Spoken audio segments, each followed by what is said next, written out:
Look, if you've read all the books, taken all the classes, made all the eye contact, and you still don't know what to do when your children act terrible, welcome to the most helpful podcast you're going to listen to today. Hello, everyone, and welcome to the Dr. Nate Noble podcast. I am Dr. Nate Noble, and this is the first of a 4-part series entitled Parent Like a Pro Wrestler. Okay, now I promise you that's offensive to some of you. You're like, well, that sounds ridiculous. Well, just hold on. In this podcast, okay, we're going to bottle the majesty, the pomp, the circumstance, the overall general joie de vivre, the glory of the 1980s pro wrestling scene. How do I know, my friends? Because I lived it. And I feel like it turned out great. And so I want to distill that information, and I want to give it to you, my friends, so that we can all learn some common ways that we can approach behavioral difficulties in children with a little bit different slant, utilizing a little bit different metaphor that I think will provide you with some benefit. Does that sound good? Does that make sense? Does that sound reasonable? You know, and truth be told, why not? Because honestly, if you're listening to this podcast or you're watching this on the internet, it's because you've tried everything else. So listen, it can't get worse. All right. So welcome to the show. And that's how I grew this very good mustache. Hello, everyone, and welcome. As I've said, Dr. Nate Noble, developmental behavioral pediatrician, clinical geneticist, 20 years of medical experience in answering your questions about behavioral problems in children. And as I've said in the introduction, today we're talking about management issues and strategies through the lens of the 1980s pro wrestler. Dealing with behavioral difficulties in children is it's by far and away the most common question that comes up in any clinical situation that I'm navigating, whether it's a child who has, generally appropriate neurodevelopmental skill sets, or whether it's a child who has some difficulties and has some neurodevelopmental hurdles, whether it's an autism spectrum disorder or a cognitive impairment or a genetic condition. Behaviors are behaviors. Now, they manifest differently and you approach them differently. But, I think it's an important thing for us to spend a little bit of time on as we roll out our first few podcasts of the season. So thank you for your time. As a child in the 80s, I learned some stuff, right? In case you missed it, the 80s were great. The clothes. Yep. The hair. Yep. The music. Yep. I mean, living in the 80s was different than watching Stranger Things, right? There's a lot of overlap there that was great aside from all the other stuff, but there was a lot of greats to it. But the thing that I really want to take away and show you today is the beauty of wrestling. Wrestling in the 80s was different.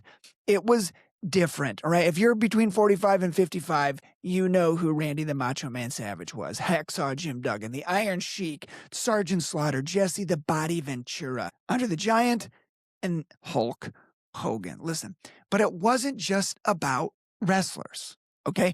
It's not just about the act of wrestling. It was about the whole affair, the pomp and the circumstance. And really it breaks down, as we're going to talk about in the next several weeks, 4 big areas. Okay. And we're going to use the general experience that you would have watching Monday Night Raw on pro wrestling as a kid. I'm going to break that experience down for you into the 4 components that we can then use as a fulcrum to better address our children's behavioral difficulties. Okay. The first of which is, and we're going to talk about today, is the backstage interview, right? This is the part of the pro wrestling experience when we hear about the grievance, the ailment, the problem, the betrayal, the frustration. Then we're going to talk about the entrance next week, where the professional wrestler makes his or her entrance into the arena, right? We've got the clothes and the walkout music and all the stuff. And that's what we're going to talk about, the examination. Sometimes kids have other stuff going on than just behavioral difficulties. Sometimes they got something else, an organic disease, something that needs to be dealt with. Then we're going to get into the match in the third week. We're going to talk about where we're actually in the ring and we're doing the hard work of navigating a behavior in real time. And as we're doing that, we're looking for one thing and one thing only, and that's the weakness in our opponent. Please understand, I'm not advocating wrestling with children unless it's for fun and it's just you just having a good time. This is not what this is about, right? This is not about wrestling children. It's about wrestling behaviors. All right. It's about putting yourself in a position to have an outcome that will not only grow your child more into the person that they were always meant to be, right? But also equips you to be able to win more and more matches, to feel like you have more and more control over what's happening in your life, or at the very least, know what you're going to do about the problems. And in the fourth week, we're going to talk about the finishing move. Now, this is the culmination. Okay, this is why you got to stick with me, all right? Because this whole podcast exists because there's people like you waiting on wait lists for people like me all across the country. And what I'm doing is distilling down, I think, the very best, the greatest hits albums, okay? And I'm giving them to you for free through this YouTube video or on this podcast as you're on a treadmill somewhere going at it, you're getting sweaty and angry because you got a kid who's making some unwise choices, all right? And then the fourth, we're going to talk about the finishing move. We're going to talk about the thing that made so many pro wrestlers famous. It's Tito Santana off the top rope. It's the pile driver, right? It's all these signature moves that these people had that would always capitalize on the weaknesses of their opponent, or in this situation, the weakness of the behavioral strategy that your child is using. This is the finishing move where I'm going to talk to you about what you do, the response that needs to be dealt so that you can get ahead of these behaviors and feel like you're finally starting to make some progress. All right. Each of these elements can be used as metaphors to help address behaviors in our kids. But remember, the goal of these strategies is not to win a fight with your kids. It's to get ahead of their behaviors, right? It's not to end behaviors, right? Remember, you still have a child. Okay, now listen, if you take a car, I got a bunch of old cars. If you take an old car to a mechanic and you drop it off, they're still going to have an old car for you when you come back. At the end of the day, if you listen to everything we've said over the next 4 weeks and you're like, I feel like I got some new and exciting strategies, or hopefully that you take that away. I don't want you to think that you're going to have a new and exciting child, right? Very little of this centers on your child. Okay. And that may surprise you. And I don't mean to be offensive, but a lot of this has to do with you and how you deal with stuff. Right. And understanding that your response is equally as important. There's still going to be children at the end of this 4-week cycle of podcasting. You're still going to have to deal with the fact that they don't wake up every day and stretch out and look at the sun and say, how can I align myself with my parents' wishes today? How can I send a message through my actions and deeds that my parents' sacrifice and goodwill towards my life is appreciated? That's not going through their head, okay? It's a cage match out there where they're just trying to grab anything they can to kind of meet their short-term needs, right? It's not a fight against our children. It's a fight against their behaviors. Our goal is not to win, all right? It's to keep playing the game. This is a Simon Sinek thing, and he wrote a book about this, and it was great. But it's a great idea. It's a great idea. It's, we want to keep playing the game. We don't want every behavior to be a Control-Alt-Delete. Like, that's it. I'm shutting down parenting today. Control-Alt-Delete. I'm done with this, right? You want to be able to navigate the turbulence of behavioral difficulties, with planning, with a cool, calm, collected approach. With anticipation and knowing that, again, that your child is not thinking, when I go to the Chuck E. Cheese today, how can I make sure my parents are proud of me? They're probably not thinking that. But you want to be able to navigate these things in such a way that you can continue to stay in the game, continue to participate and be fully present in the life of your child, to keep the connection. Right? You don't want to allow a behavior to grow to the extent that now it's difficult for you to be in the same room with your child. Right? Now, listen, don't click away. Don't get mad at me. You know what I'm talking about. All right? You're not a bad person. You're not a bad parent. You're a human being. All right. Some of you listen to this, you got some PTSD stuff you got to work through, because some of your kids gave you some straight up PTSD, right? Every time they come in or they drop a thing or they do a thing, all of these alarm bells go off inside your psyche, because you're like, oh no, here it comes. And you're probably right. Okay. You're not wrong to feel these ways, but I want to help you maintain the connection. I don't want you to operate out of fear, guilt, and shame, which we're going to talk about later. I want you to operate from a place of power and strength, right? But in a meekness sort of way, like the Bible talks about this. Like, meekness is, power under restraint. Like, yeah, you could assert your will. Absolutely, you could. But I want you to think about it more like more like a chess player. I know the metaphor here is pro wrestling, but there's a lot of overlap, right? Because it all comes in stages. I want you to keep playing the game. Don't just walk out of the ring because you don't like the outfit or you don't feel good about it. I want you to keep the connection. I want you to keep your sanity. And I want you to let them order off the menu of life. I want you to live your life in such a manner that from a behavioral standpoint, you allow your children to get what they order off the menu over and over and over. I'm going to talk about that later as well. I want you to live in such a way that you anticipate the worst and are surprised by the best. And okay, I'm not trying to offend you again. I feel like I'm going to have to say that a lot because again, to get to the root of this, I got to peel through a bunch of garbage. I got to peel through a bunch of garbage culturally, stuff that you've learned in your cul-de-sac, stuff that you've learned from sitcoms, right? Stuff that you've learned from like books and things and then they're not all bad and wrong, but if they were so great, what are we doing together right now, right? Like if things are so great, why is the wait list in my clinic so long? Well, it's because I think there's a way to handle these things that might surprise you and give you strength, but you have to live your life in such a way. I want to encourage you to, anticipate problems, right? Pack for rain. When you visit Disney World in Florida, you better bring a rain parka. I don't care what the forecast is. Get a stroller too, by the way, even if it's an adult stroller for yourself, like get something. It's a lot of walking, but anticipate rain, anticipate trouble, right? Because you're not surprised by it and you're ready to deal with it. Listen, I hate to say this, but in pro wrestling, I'm pretty sure that they know who's going to win the match before it actually happens. Okay, that's a spoiler alert, right? I apologize if I've just wrecked something for you or for the young children who are in the car with you right now, but it's true. There's the power of a foregone conclusion, right? Yes, we're going to go through the motions. Yes, we're going to prepare ourselves. We're going to go through these things. We're going to walk through these metaphors. But at the end of the day, I want you to know that as you split the ropes and get into the ring, you're going to win. You're going to win because you're smart, right? Now, not that your children aren't smart, but they're not as smart as you, okay? So let me give you some tools and strategies to ensure that there's more wins in the W column for you than there are losses, okay? And the same is true here. The power of the foregone conclusion. Does this seem reasonable? Does this seem good? Are you with me so far? All right, that's enough of the preamble. All right, let's get into it. The first thing we're talking about today in our 4-part series, as in the metaphor of pro wrestling, is the backstory, okay? The backstory. If you come into the clinic and you got a child who's making some unwise choices and you want to talk to me about those unwise choices, so many people want to skip right to the behavior itself. They want to tell me about the behavior. And that's not bad or wrong. And a lot of times I'll let you start there. But in my mind, I don't care. You know what I want to know? I want to happen right before the thing happened. Yep. This is where it all starts.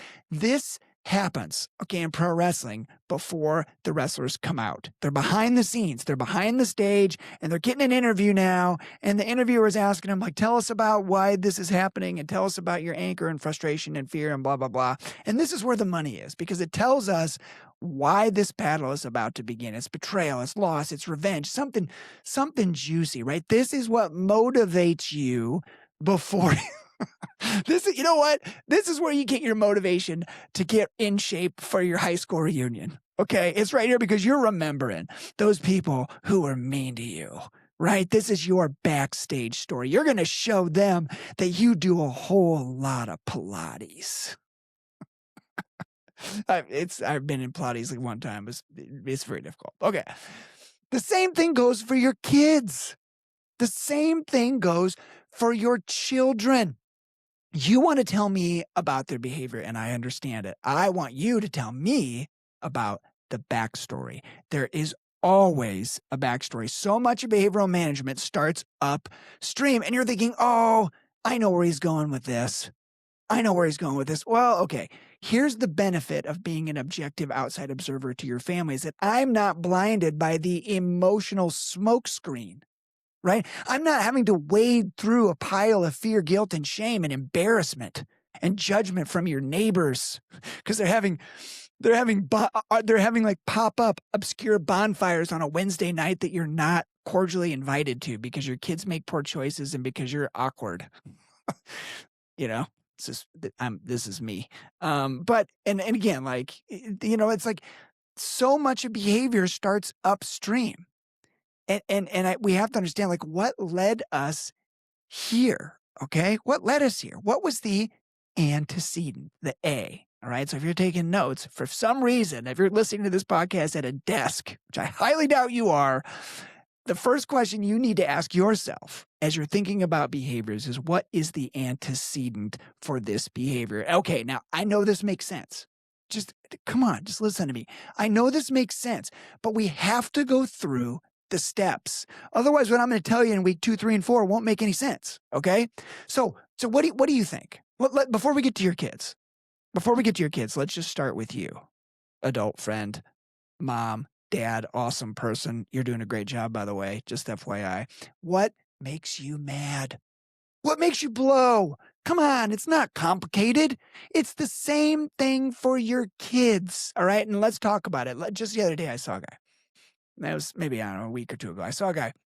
He was making some unwise choices, getting pretty frustrated, okay? And so I asked him, I said, hey, man, listen, are you okay? This sounds really hard. Living like that and getting that frustrated and having those responses and dealing with those consequences, I bet that's really hard for you. He's like, yeah. He's like, yeah, finally somebody understands me. You know what I mean? It's like, but hold on, I'm looking for the weakness here. And I said, well, just tell me what happens. Like, what sets you off, man? And he goes, I just hate being told no. It's like, ooh. Okay, well, we're going to have to address that one, right? Because I'm pretty sure life is paved with a whole bunch of no's, right? But this is a common one. And you're no different, right? You're no different as an adult. You don't like being told no, right? Kids are no different. They don't like certain things. So here are some common antecedents for behaviors, okay? And I'm going to explain these to you, not because you don't already know them, but because I want you to think about them differently. Here's the 3 most common antecedents for behaviors, and there's some overlap. Number 1, unmet expectations. Yep, I said it. Unmet expectations. And I think as an adult, this is maybe the most common one. Like, I think people come into the clinic, they're mad. You come home, there's dishes in the sink and you're mad, or there's a soccer ball in the cul-de-sac that you know is yours. There's some unmet expectation, right? You expect your spouse to be the one to turn off the lights or to lock the door or to pay the bills or to make the bed or whatever it is. It's possible that there is a significant portion of your life where you spend angry and resentful because you have an expectation that you never bothered to explain. And you're thinking, I shouldn't have to. Noble. Okay. I'm a developmental behavioral pediatrician and geneticist, but sometimes I feel a little bit like a marriage counselor, a little bit, because you can spot this stuff. Listen, your loved ones in your life, whether it's your children or your spouse, they deserve to be told what it is that you expect. Okay. And it doesn't always work out that way, but expectations really make people frustrated, and it really helps when you tell them what those expectations are. Children are not going to do that. Right? Children are smart, but they're not as smart as you. Okay. I would suggest that they're so much not as smart as you that they're kind of they're motivated by some things that are kind of ridiculous to you and me, right? Children are so much not like us that, I mean, you could get a group of children together in your neighborhood, and you could put a ladder and it goes from the ground to your roof. This is a metaphor. Don't get mad at me. Okay. This is a metaphor. And you could say, hey kids, if you will just carry these 50-pound bags of asphalt shingles up on top of my roof and put them up there, and then, just shingle my whole roof, I will give each one of you an opportunity to stick your hand in a bag full of garbage that I bought from the Dollar General store, and you can keep whatever you pull out. And I guarantee you will have several children say, sounds great. What do I got to do? So, I mean, I just think sometimes we go on and on and on about how smart kids are. Yeah, they're smart, but I mean, they're not as smart as you. Okay. I'm not shingling a roof for some, a ring, a plastic ring of a spider. I'm not going to shingle your roof for that. Right. But so they're like us, but they're not like us. Unmet expectations make kids mad too, but sometimes their expectations are ridiculous. So what's another common antecedent for behaviors? High preference to low preference transitions. Hey, here's one. You know what most of my day is?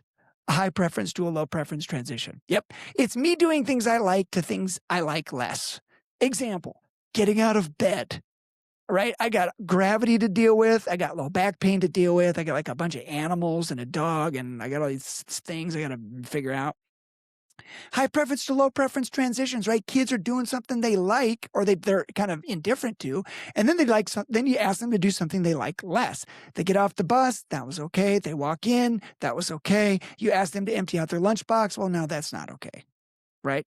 Or lastly, of course, the thing that we've covered, people don't like being told no. I'm almost 50 years old. I still like whine like a baby when I get told no. Right? Like kids are no different. And you have to acknowledge the antecedents for the behavior. You have to go upstream and think about it. Like there are others. There's a lot of other antecedents, but let's face it, these are the big ones, right? Think about it.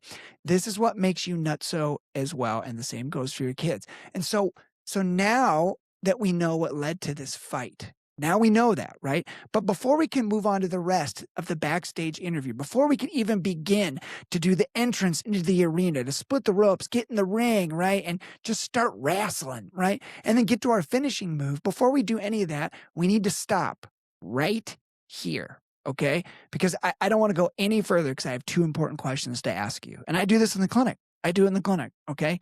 Because I have to eliminate a few things. If we're going to walk up a mountain together, right, of behavioral intervention or behavioral change, you and me, or we're going to go on a jog together, which I'm doing neither of those things, okay?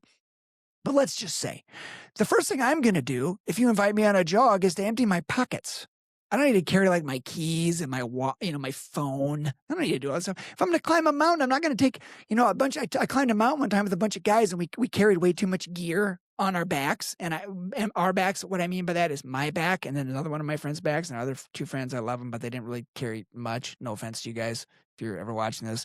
But you carry too much garbage and you feel every step. Gravity is way too heavy. If we're going to climb a mountain of behavioral intervention together, we got to empty your pockets. Okay, empty your pockets. It's like we're going through the TSA checkpoint here.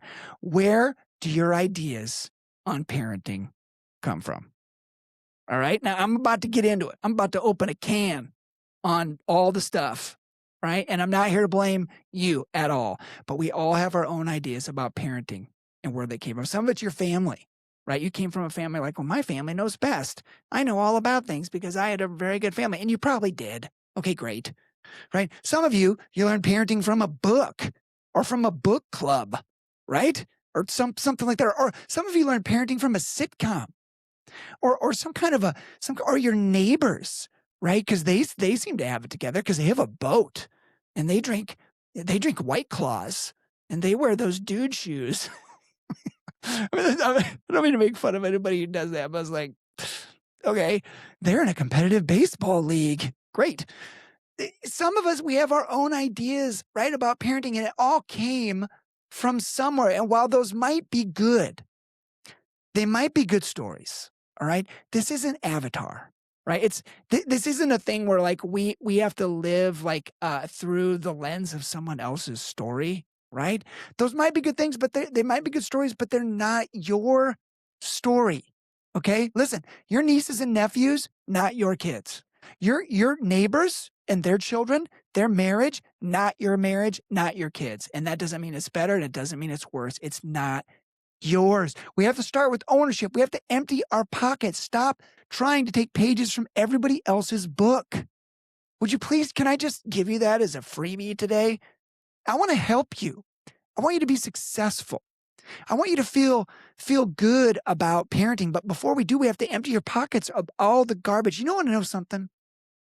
So many times I meet parents, right? And their paradigm, that's what we're talking about here, is like, what's your paradigm? What kind of things are you bringing to this that, that makes you believe that you know how parenting should go? They come in and they think parenting is like tiptoeing through the tulips.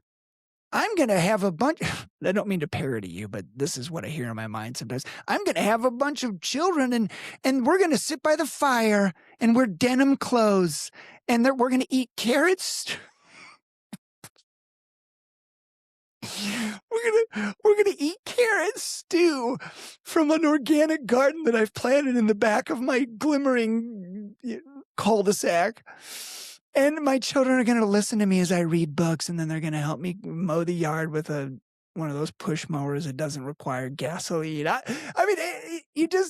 They think it's like that. And I will tell you, for some people it is. For your brother and sister or whatever, or your nieces and nephews or your neighbors, it is like that. Congratulations to them. That's great, right? I'm not being critical. It is like that for some people, but not for you because you're watching this podcast. Not for me. Not for the people I serve in this clinic. Not for a lot of people, actually, right? It's less about tiptoeing through the tulips. It's less about planting a garden in a denim outfit, right? It's more about strip mining. You want to know what parenting is like? Behind closed doors, when you shut the door to the clinic and everybody starts crying because you waited 9 months to meet somebody like me and to go through this stuff and to get open and honest and to wade through a mountain of fear, guilt, and shame and embarrassment and disagreement. Parenting is not like planting a tulip garden. It's like strip mining. It's like me saying to you, hey, in that field over there, that beautiful field, 60 feet down, there's one ore. There's one like mineable mineral. We'll say, I don't know, gold. There's a gold. And in order to get to it, okay, which is, and the metaphor here is that gold is your child's character. That goal is your child. That gold is your child's becoming a viable adult who understands that other people have feelings and perspectives and the world doesn't align itself to make you happy. In order to get that, all you got to do is go and get one of those giant earth movers and completely destroy the landscape. Dig it all up, get the permits, dig down deep, and then you're going to have a pile of like clay and dirt and shrapnel, and you broke a bunch of pipes, and now everybody's mad at you because their internet doesn't work. But you've got that gold, right? And you're sweaty, and you're messy, and you're broken. That is much closer to the truth of parenting than Laura Ingalls Wilder books by a fire in organic denim. Okay? So can we let that go? Okay? All right. Okay. There, I feel good. I feel like that was cathartic. I feel good. I feel great about it. These false narratives lead us to fight other people's battles, right? I can't coach you and be a part of this process where you're providing meaningful interventions for your children and more importantly for their behaviors as it relates to how you respond.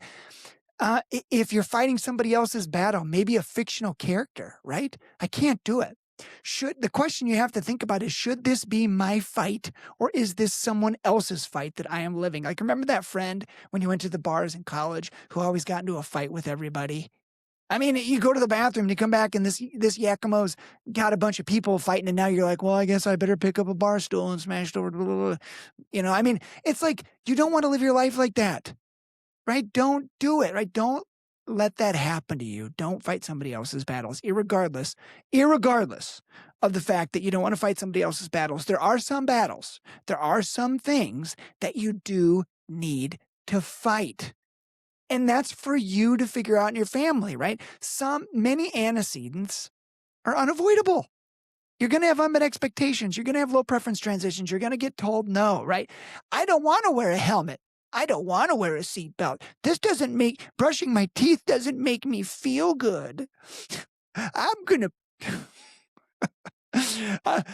to use my fists instead of my words. My brother and I would do this. I would just like fight like this. And I would say, I'm not punching you. I'm just walking towards you and doing this with my arms. Like, you know, kids will do these kinds of things. And those are problems that you have to deal with, right? Of course, there are antecedents that require your intervention. But what I'm trying to help you understand is there may be other things, other battles that you're fighting, other problems, other nitpicking things that you are engaged in that is causing a huge blow up in your home because you're parenting from a paradigm. Maybe in your house, Johnny doesn't always empty out his lunchbox and tell you about his day. Not right away, or not in the way that you think, right?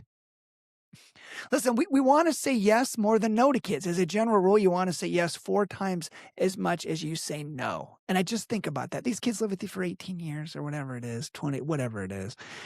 You don't want to spend the majority of your waking hours saying, no, no, no, no, no. What I tell my kids is, listen, if you want me to say yes more, stop asking so many stupid questions. Right? But seriously, you want to be in a situation when you're home with your kids and you're done with work where your predisposition is to say yes if it's within your power to do so, right? No's are necessary according to your situation, but Do you really need a no right in this moment? Do you really need a low preference transition? Are there expectations that this child have? Are they really that unreasonable? So what if it's raining? Maybe you could go outside and play badminton. I mean, if there's lightning, okay, maybe not, but so what? Maybe the HOA is going to write you a nasty gram, right? But your kid's never going to remember the day that you went out in a Speedo and jumped up and down on the trampoline in the snow. Like they're never going to forget that, right? Keep in mind that, there are things that they're going to want and there are things that they're going to seek out in their life. But keep in mind, as I told you earlier, they're still children, right? They're still looking for Santa Claus. They're still wondering how much inflation is going to impact the amount of money they get under their pillow from the tooth fairy. They're trying to figure out, maybe I need to go invest in some gold and silver. You don't know. You just don't know, right? So what can you reasonably expect from kids, right? They're still going to have some unrealistic expectations, but maybe there's some more yeses that you can give than nos. And then the second thing, right, as we set the stage, as we get ready to climb the mountain of behavioral interventions, what do you expect from this fight? I mean, come on. What do you really expect to have happen here? You would be amazed how many people answer this question, I'm going to say incorrectly. In my mind, incorrectly. They want the behavior gone. Okay, they say, many people say the exact same way. I want this behavior gone. And I don't blame them. The hitting, the kicking, the banging, the throwing, the licking, the clicking, the biting, the puking. I agree. I want all those things. And what we're going to be talking about over these next 4 weeks are going to be systems. Okay, systems. It's not about goals, right? This is a big thing in our house right now. I'm reading all these books. It's not about goals as much as it's about systems. Like, what are you putting in place every day, every week, every month, whatever it is, to achieve a 1% better resolution, right? So a lot of what we're talking about is going to lead to less of these behavioral difficulties. But, at the end of the day, that's not necessarily the goal, because kids are going to be kids. Like, it's like whack-a-mole.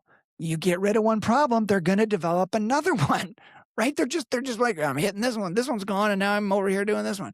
One behavior often leads to another. The eradication of behaviors can't be the goal. If you bring a Mazda to the mechanic, you get a Mazda back. All right? So what is a reasonable expectation? Like, what is a reasonable expectation? Here's a story. All right. I recently have got older kids. They're teenagers now. I stopped ordering for them when we go through drive-thrus. Like, I stopped. They were young. Younger when I stopped, because I got so sick of this. Because the first reason is because they were always shocked. Like, we've been in the drive-thru at Chick-fil-A for 15 minutes. You know what I mean? We've been in the drive-thru for 16 minutes. You've been in the back. We've had a conversation about food, and that is what we're doing right now, because that's where we are in our life. We're going to do Chick-fil-A. And then we get up to the window, and I'm asking for their orders, and they're absolutely shocked that a decision is required. Like, what? Children, where did you think we were? Like, what? Okay. So, if you're struggling with a decision, it's one thing if you're struggling with a decision at like a paint counter at Lowe's. There's a million shades of blue, but at Chick-fil-A, I mean, there's chicken, there's fries, there's a drink, there's some variations on those themes, but for crying out loud, right? So I stopped ordering because they were always shocked by the decision. But secondly, it's because they were trying to be too fancy. You know what I'm talking about if you've got teenagers, right? They'll ask questions like, yeah, real quick, what kind of ice do you have? And I'm driving the car and I'm thinking, I feel like ice comes in kind of one general kind, right? There might be some variation in size and shape, sure, but it's still frozen water, right? Still frozen water. Is there any way I could get a different kind of ice in there? Can you substitute lemonade for peach juice, but then squeeze one little drip of pomegranate in there with some brown sugar oatmeal latte scrotalots? That's it. I'm out. I start bashing my head against the steering wheel of my car until the airbag goes off, right? Blows my face apart because I'm sick and tired. I can't do it. So now what I do is I do not order for them, right? I let them order dumb stuff. I know. This is key. It is so key. And here's the point. Let your children order off the menu of life. Let them see what happens. Don't change the order. I know if they order a lemon scrata latte and the line, there's 50 cars behind us, that cute little order that they came up with that they saw off Instagram is going to get wrong because it was kind of ridiculous. Don't change the order. If they order something off the menu and you know it's going to get messed up, so be it. Yuck. They gave me the wrong sauce. Just deal with it. Next time, say you want a number 4. Just say, I want number 4. That's how you're going to do it. This is key for us. Life is about decisions. Behaviors are a way to communicate, a way to order off the menu of life. Don't change the order. If they drink deep of what they order, they will never want to change. If I'm in a drive-through line, or I'm in my home, or I give them a no or low preference transition or whatever, and they fall on the floor and they bang their head and they make themselves puke, and I change the order, somebody shook the magic 8 ball of life and it went from no to yes. Oh, look at that. If every time a police officer pulls me over and I get out of my car and start making myself vomit and bang my head on the concrete, and every time they rip up the ticket, they wouldn't. They take me to jail, which they should. But let's just say they rip up the ticket. What have they created? A guy who bangs his head on the pavement a lot, right? If they fall on the floor and scream, let them have what that brings. Removal of attention. Removal of space, put them somewhere else, lose the privilege, loss of empathy. Nobody buys a ticket to that show. You're listening to this and thinking, I do all that. And it still doesn't work. Remember what I told you? The point of this is not, I do all the right things, I push all the right buttons, and my child doesn't do anything anymore. That's not the point. The point is you know what to do next, right? The point is when you play chess, right? When you play chess, you're going to lose some pieces. No matter if you're good or not, you have to play the game. It moves the game forward. When you wrestle with the behavior, you're going to get sweaty, and they're going to get sweaty. There's going to be some sweatiness that happens, right? If you change the order and you make life easier because of the way that they're responding to the situation that they don't approve of, all that does is ensures that no matter what, they're not going to change, right? Their behavior will never change. So you have to zoom out as we begin our time together and ask yourself, is this worth it according to my family? According to the reality and the strengths and weaknesses and the temperament and the time constraints and the income and the marital stress and the living and location and the rental deposit that we're going to lose because there's going to be a hole in the drywall. Is this worth it to us according to our situation right now? Right? And the second thing you have to decide before we walk up this mountain together, before we empty our pockets and take all the garbage out of our backpack is, are you willing to give them what they order off the menu? Because if you're not, then I promise you this is going to be a gigantic waste of your time. Okay. Because the thing is, most people know this stuff. You want to know what the thing is? Most people know. They know kind of what I'm going to do and how I'm going to spin this. They're already rolling their eyes thinking, I read a book online about this. I took a parenting course and I got on their eye level and I said, I see you feel this way, blah, blah, blah. Like I already know all this. But the thing is, most parents know the basics, right? Most people, let me say it this way. Most people know how to run a marathon. Like they know how. I move my body for a bunch of miles, okay? And then at the end of it, somebody gives me a banana. That's what I get. And maybe a t-shirt or like a medal, right? They know how to complete it. They know like what that would require. But you know what most people don't understand? They don't understand how to win a marathon. They have no idea. Those people think about this completely different. They're running on a treadmill in January in Iowa in a basement, drip with sweat, running like 4.5, 5-minute miles. I mean, just going for it, right? Most parents know what I'm going to tell them. They know the basics of parenting, right? They've read and thought and learned and lived and they understand. But you know what they don't know? They know what to do. They don't know how hard to do it. Because, and the second thing is they're not willing to sacrifice their lifestyle to get it done. They're not. Well, it's difficult. Let me say this. It's very difficult to build into, on a consistent basis, the moral character of your child when you spend the majority of your time together in a drive-through line in some arbitrary city because you're attending a basketball tournament or a baseball tournament or a soccer tournament or a gymnastics tournament. When you're spending most of your time in and around a pool at a Holiday Inn that reeks like chlorine, making small talk with people that you really don't like, I'm pretty sure that sounds like the worst possible thing. And I can't imagine another reality that would be worse than that. Maybe if I was on fire, that would be worse. That's all I can come up with right now than that scenario. And I'm not criticizing these things. Okay? There's a lot of families that get a lot of value and they're making great progress and they're doing all this stuff and that's great. But I'm going to tell you, those people are the exception. If you were to ask me, I'm just throwing all this stuff out. I hope this is helpful. If you were to ask me, Noble, if you could change two things in culture as it relates to helping our children, be more well-adjusted, be more resilient, what would they be? And I'd say, oh my goodness, that's two things. I'd remove social media completely, right? And I would remove all competitive travel team-based youth sports. Do not throw, it's your device. So if you want to throw a can at your own device, don't be mad at me. But I'm just saying, I've seen it, man. I've seen it. I'm old enough now where I've seen this. And this is not great. Some people are pulling it off. I've got relatives that do great with it. I'm not saying everybody who does this stuff is bad. I'm not saying that. But I'm saying there's a lot of people who just need to give it up and just be a family and dig a hole and go on a hike and start a fire and just do something crazy.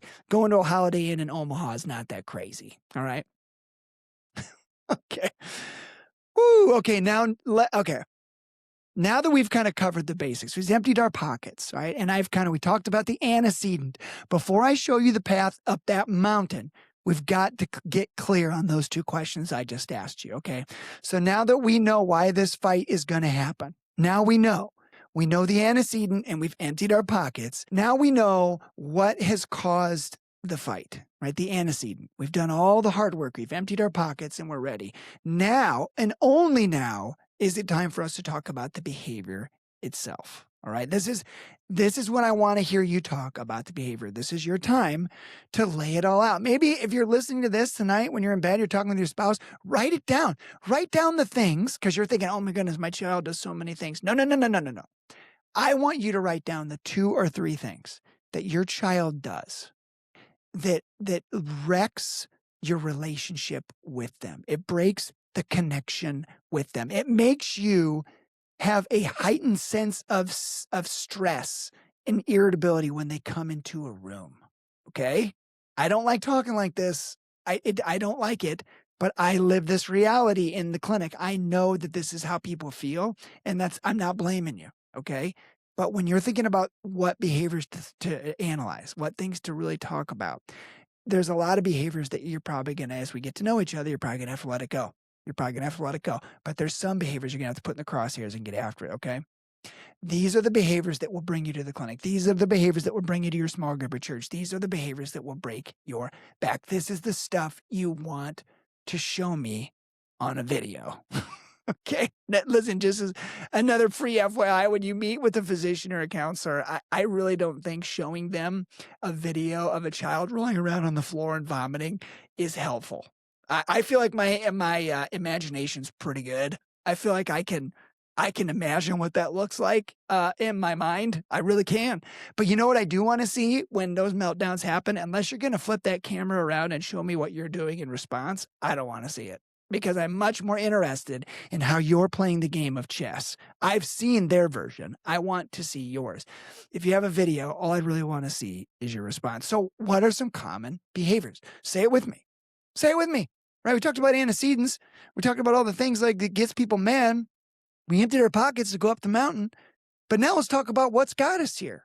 Why are you listening to this? We're into this a ways now. What are the behaviors that get us going? Well, it's the hitting, the kicking, the banging, the spitting, the licking, the clicking, the puking, the knocking, the nodding, the bleh, right? How do you know what to do with all the possible behaviors, right? Because this is why we don't start with it, because people believe so often, we believe that every behavior has its own path. Like, well, if they bite, you do this. And if they give you sarcasm, you do this. It's not a cookbook. It's not an algorithm. And while the behaviors are important, they're not as important as you think, at least not the things that you're paying most close attention to. Yes, when I was a resident physician, I used to be really stressed about going into rooms because Susie would bite or Johnny would hit. And I always felt like, oh no, I don't know what the algorithm is for biting and hitting. But what we're going to learn later, okay, what we are going to learn later in this podcast series is going to be absolute gold. We will learn later that the behaviors themselves are not as important as you think. It's why they're happening. It's the why. That's what I want to know, right? And we're going to talk again, we'll talk about it. It's the function of the behavior. What need is being met in this child's life? Like what are they trying to accomplish by this behavior? And that's coming later in the series. But what's even more important than the behavior that a child is demonstrating is two things that I, as a clinician, care about. I want you to think about it like this because it will help you understand where you go from here. Let me give you an example of two kids. Two kids will come to the clinic. Both have terrible behaviors. They bang, they hit, they kick, they spit, whatever. It doesn't matter.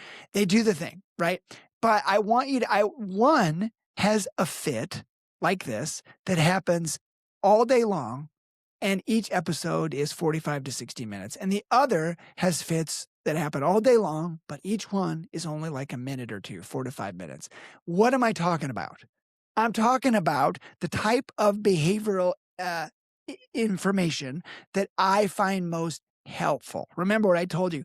In order to manipulate or change or address the behavior in a child, it's less about the behavior and more about the function, which we'll talk about. But to begin the process of sifting down the behavior to the most important features, I don't need to know what they do. I need to know two things. I need to know the frequency and the duration of that behavior. Let me tell you what I mean. The frequency, all right, of the two kids that I just told you, they both do it a bunch, right?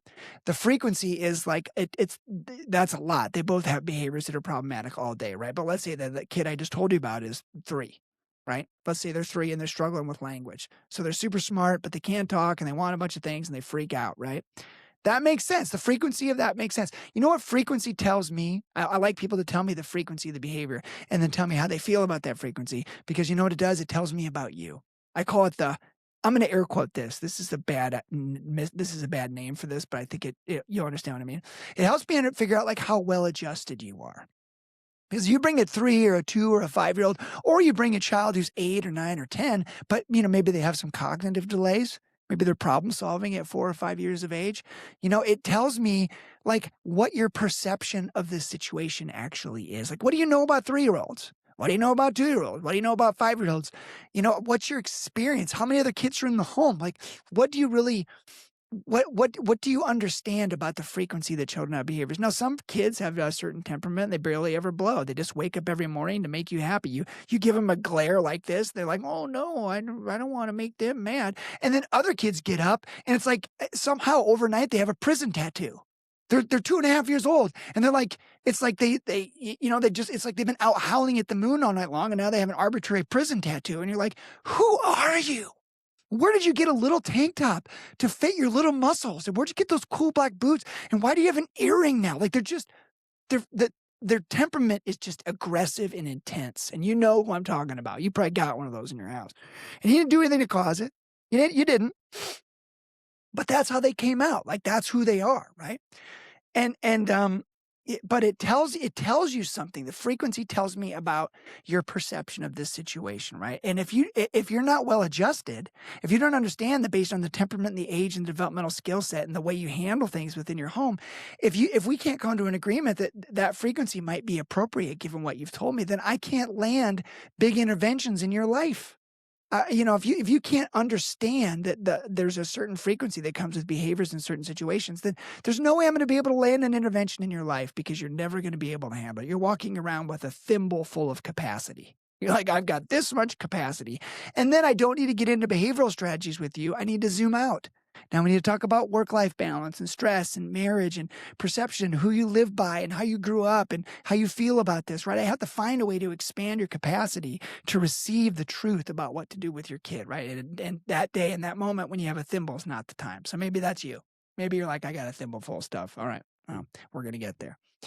But then I want to know about the duration, right? Because again, behavior is people want to tell me what the kid does. I want to know about the frequency, tells me about you. And I want to know the duration. How long does this last? In the example that we shared earlier, 2 kids both have fits all day. One kid has a fit that lasts 45 to 60 minutes per episode. Oh my goodness. Listen, that's a lot, right? You think about it, like the frequency and the duration of some of those behaviors in those 2 examples is extreme. Kids blow at different frequencies and for different times, but sometimes you'll see a kid, right, that will blow And it doesn't seem right because it's so sustained. Like, so I often ask families, like, how often do you think a kid should blow?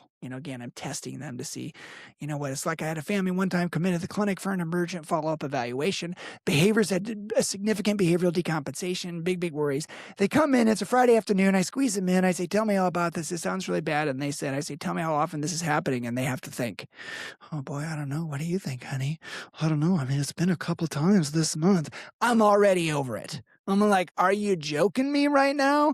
Now, please understand, frequency can mean a lot of things. The severity of these behaviors matters as well, right? So if you have a minimal frequency, I have a kid who blows a couple times a day or a couple times a week, but every time they do, the cops get called and they bring in helicopters and then Black Hawk comes and flies your kid to it. Okay, that's different. Okay, I don't mean to say that frequency doesn't matter, but in general, it's helpful. Frequency tells me about you, right?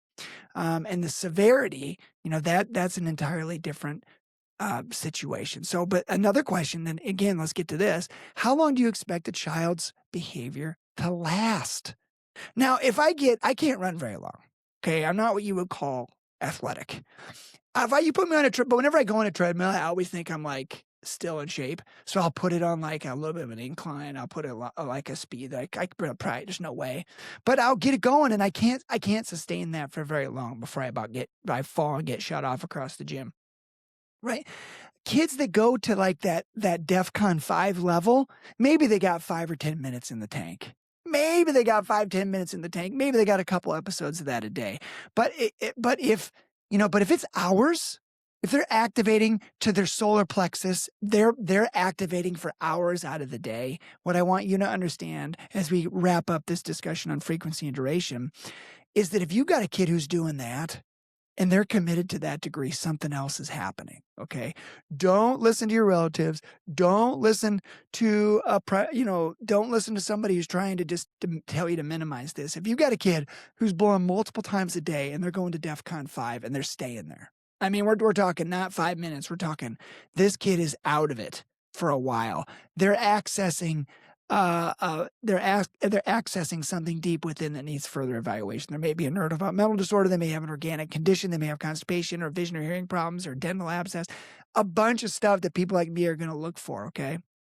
So please keep that in mind. Frequency and duration are important. Even, I would suggest, more important than the actual behavior. Okay, so we're almost done. We're almost done with our backstage interview, right? The crowd is outside.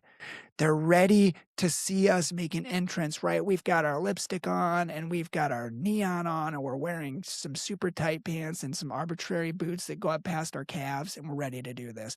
The crowd's ready to see the pro wrestlers, but there's just one more thing. Consequences. Yep. I got to talk to you about this before we're done for today. I talked to you about antecedents. I talked to you about behaviors. Now I want to talk to you about consequences, right? I can't land the plane on this discussion unless I talk to you about consequences for behaviors. I have to see what you've done about this problem, all right? I got to know what you've tried. It tells me how to talk to you, right? No one likes this part. You don't like hearing this part, right? But I've got to know what it is that you're trying to do. Like, how are you navigating this? And is it making it better, worse, or the same? But here's the problem. Whenever you ask people about consequences for behaviors, what door does it open? There's always a knock at the door. Oh, there's a knock at the door. And then you open the door, and guess who's there? Fear, guilt, and shame, right? So can we just deal with those rascals right now? Because when you are in a moment where your kids are behaving poorly and your kids are ostracized in the cul-de-sac or kicked off the team, or you're getting more emails from the school than you do from your parents. Okay. You are ripe to be attacked by fear, guilt, and shame. So let's deal with that. Listen, there is no value. Hear me clearly, my friends. There is no value in shooting all over yourself. Repeat. When bad things like this happen and fear, guilt, and shame knock on the door, all we do at night when the dust settles and the emails from school have been returned, right, and you're in bed, is you start shooting all over yourself. We should have done this sooner. We should do this. You should do that. When he does this, you should do that. I should do this. I never should have done that.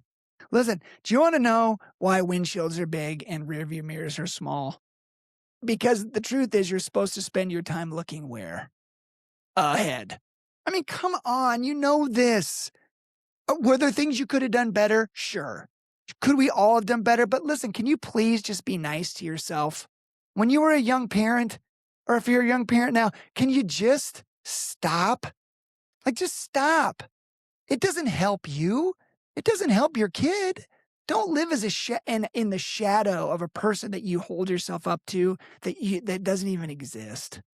Stop shooting all over yourself, right? Look ahead, not behind. Your spouse did the best they could. You did the best you could. Maybe you're doing this on your own. For crying out loud, give yourself a break. Give me a minute and just surgically remove from your life needless, senseless, worthless guilt, fear, shame.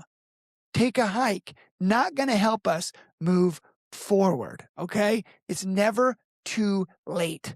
It's never too late to adjust. It's never too late to meet these behaviors head on. It's never too late to get better at the game of chess, to split the ropes, to get into the ring and fight for the character and outcome of your child, right? Your child is going to be blessed. Your child is going to be a blessing to the community.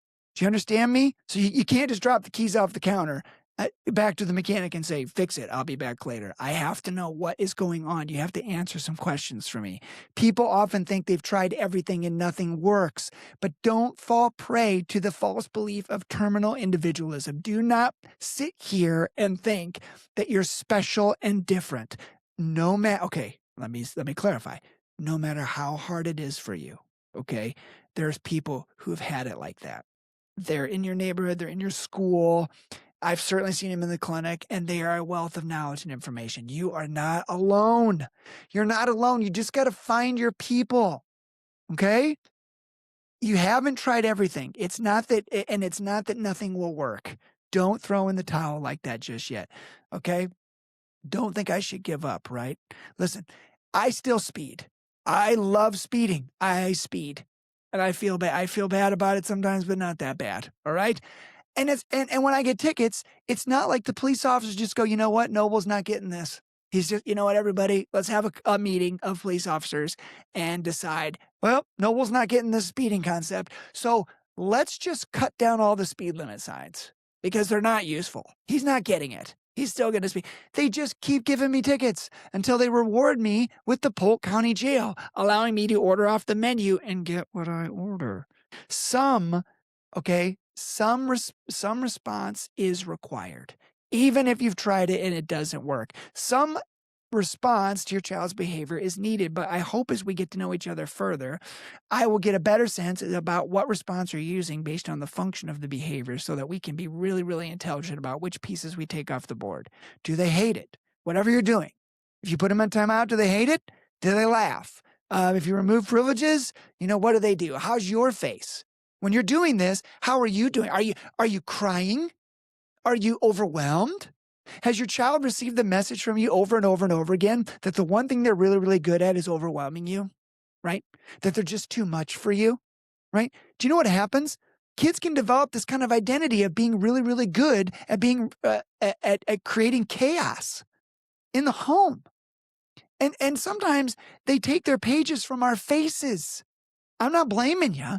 I'm just saying don't feed that beast. How's your face when they make you mad? Are you overwhelmed and are you crying and you're on the phone with your mother-in-law? You don't even understand. I'm not minimizing how you feel, okay? What I'm saying is that sends a message to the child, and that message is, I'm winning, you're losing. How's your tone? Are you out of control? Are you screaming and kicking? Are you on the phone crying? Are your other children crying?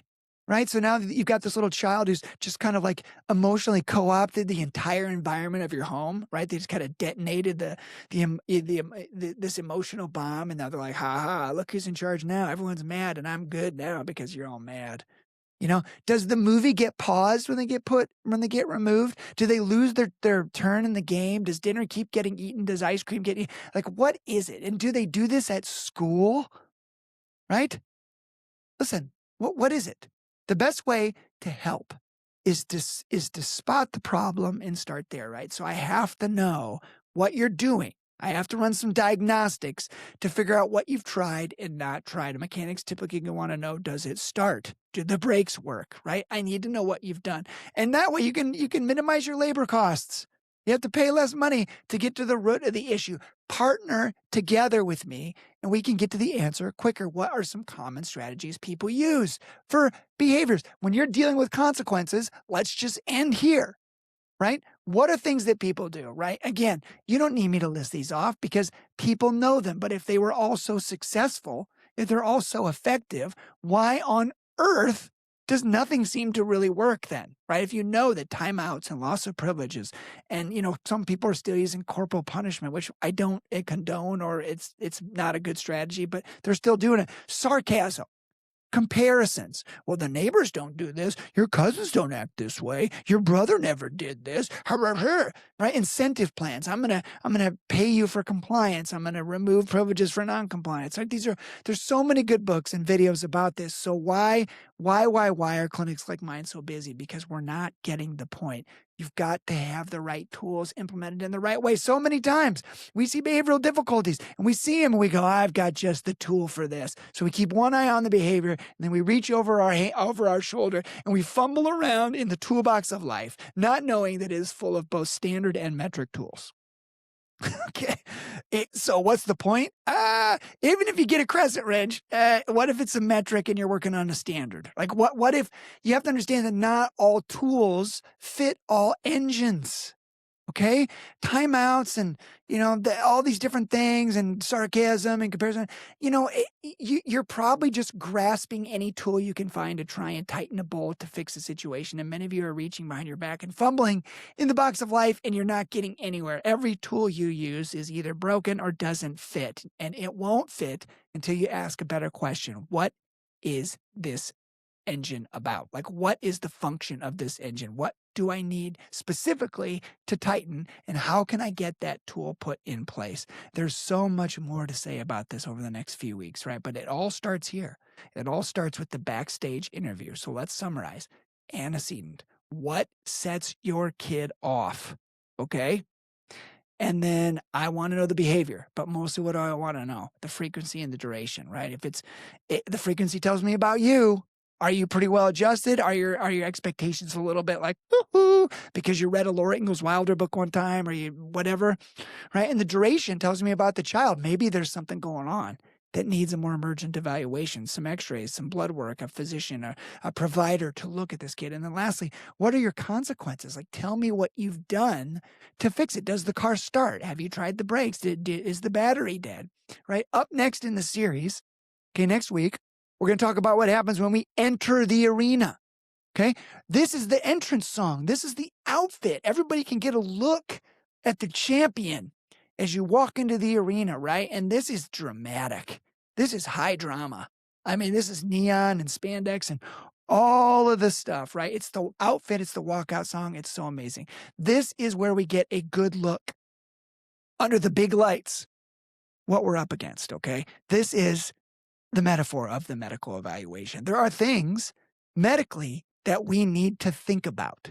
We actually need to think about. Not all behaviors are just behaviors. Sometimes there's a system approach that we need to utilize to make sure that your child doesn't have an underlying organic need that should be addressed.